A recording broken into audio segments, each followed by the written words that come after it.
A note on the play, the home and the world, adapted for the BBC. It has a small introduction in which we are told that this is Tagore, the first non-European to have won the Nobel Prize for Literature. And it was written in Bengali, and it had to do with the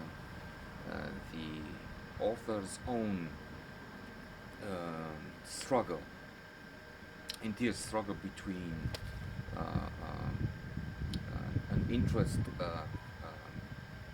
an inclination versus Western values, elements of civilization, and the tendency to fight, to have a revolution against the West. Of course, at that time, it's 1916. India was still part of the British Empire. However, the play has been adapted. Gupta, I think, is the name of the one who adapted this, and it's set in modern day Britain. And the coincidence couldn't be more striking. They had a terrorist attack. 5 people died, many injured, and some injuries are assessed as catastrophic. So I think more will die because another Unia ran with a car into a group of people last night in London. So this in fact deals with both Muslim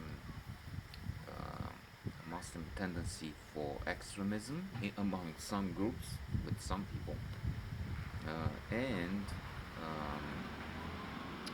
the discrimination that Muslims also have to face, and the fact that their religion is often uh, criminalized, so to say, and so much talk to ban it in places like Holland.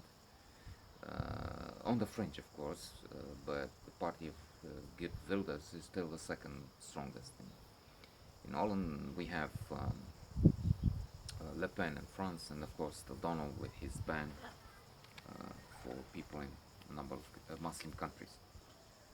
The main characters are 3: Nazareth, Sultan, and Nabil. It's a if I'd be cynical and describe it in the terms of those anti-Muslim guys on the fringe, I would say this is a Muslim love triangle, but it's only to a certain extent. Nazareth is placed indeed between these two. She's married to Nabil, and she's happy for a while. Nabil is the man, the Muslim, who is perfectly adapted to the West.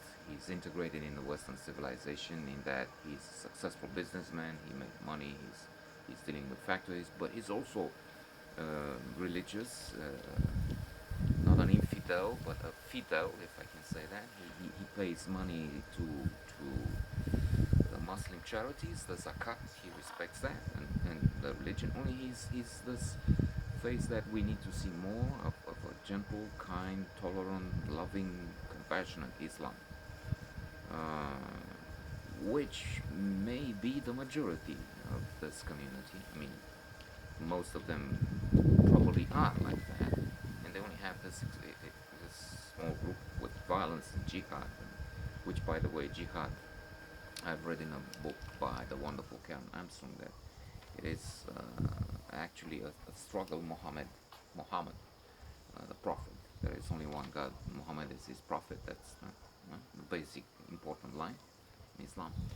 So Muhammad came back from a fight and said, now we have to concentrate on the real jihad with ourselves. That is, we have to be better and on and on. So not killing others, infidel and Muslims, really.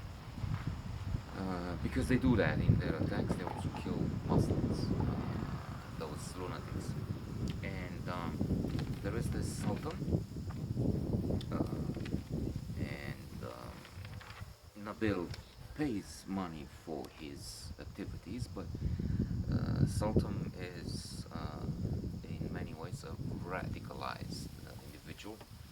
He is for a fight, he is for response, for revenge. He considers Nabil not just too soft, but on the wrong path.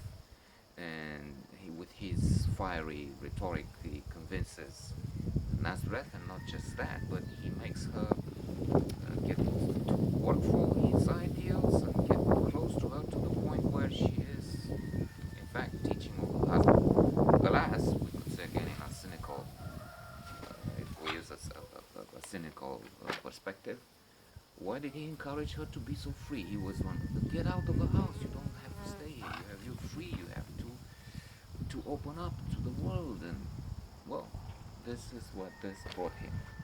No, I'm just, it's not the way to interpret things, of course, but paradoxically, this happened with this woman getting close to this man. But fortunately, from one point on, she does see the dark side of this Sultan. There is another one, Roshan, who is stabbing a man, and this gets really complicated. And then there's some money which is stolen, but no spoiler alert. I will let you find out if you read or listen to the play on the BBC site.